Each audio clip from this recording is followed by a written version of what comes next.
안녕하십니까. 공인중개사 김정우입니다.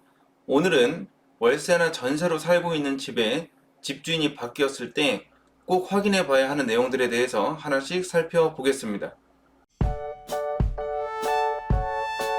주택 매매는 언제든지 일어날 수 있기 때문에 임대차 기간 중 집주인이 바뀌는 건 충분히 발생할 수 있는 상황입니다. 오늘 영상에서는 임차인 입장에서 확인해 봐야 하는 다음 5가지 내용 위주로 설명드리겠습니다. 첫 번째, 계약서를 꼭 다시 써야 하는지. 두 번째, 기존 임대인에게 보증금 반환 요청이 가능한지. 세 번째, 계약갱신 요구권을 행사할 수 있는지.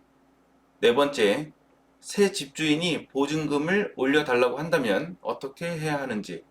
마지막 5번째, 전세 보증금 반환 보증, 임대인 변경과 관련된 내용. 이렇게 순서대로 살펴보겠습니다. 다시 작성하실 필요 없습니다.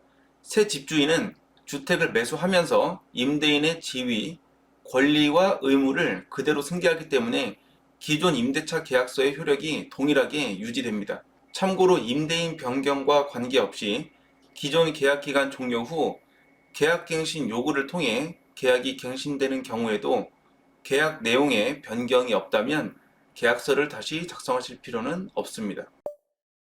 가능합니다. 임차인에게 임대인 지위 승계의 선택권이 있으므로 임차 주택의 양도 사실을 알게 된 후 새 집주인과의 임대차 관계에서 벗어날 수 있습니다.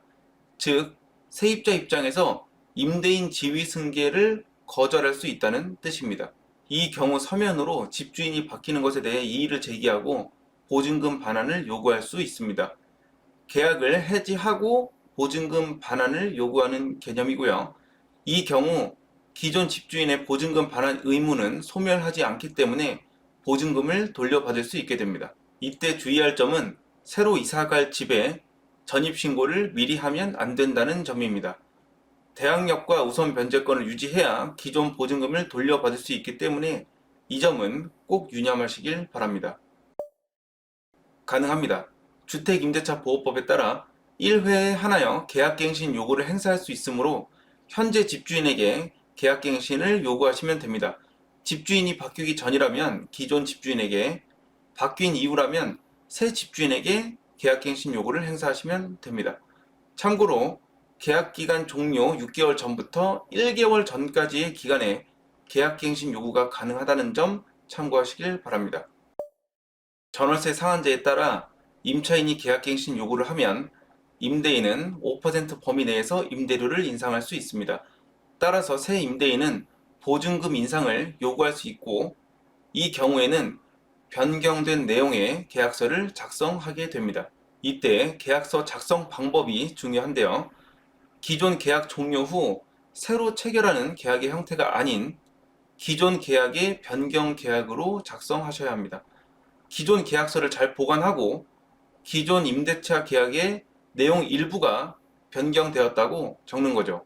그리고 새로 증액한 보증금에 대해 확정일자를 받으면 기존 보증금은 기존 확정일자에 의해 보호를 받고 증액한 보증금은 새로 받은 확정일자에 의해 보호를 받습니다. 그런데 만약 보증금 증액 전 새 집주인이 근저당권을 설정했다면 증액 부분은 근저당권보다 후순위로 밀리게 됩니다.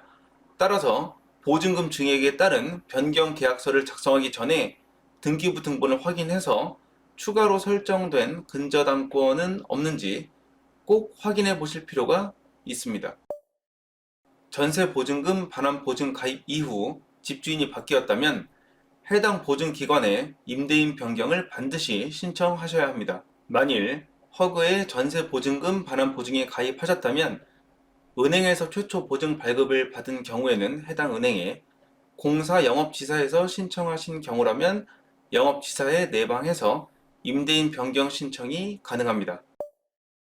여기까지 월세나 전세로 살고 있는 집에 집주인이 바뀌었을 때 꼭 확인해 봐야 하는 5가지 내용에 대해 살펴봤는데요. 관련 질문 댓글로 남겨주시면 확인 후 답변 드리도록 하겠습니다. 시청해주셔서 감사합니다.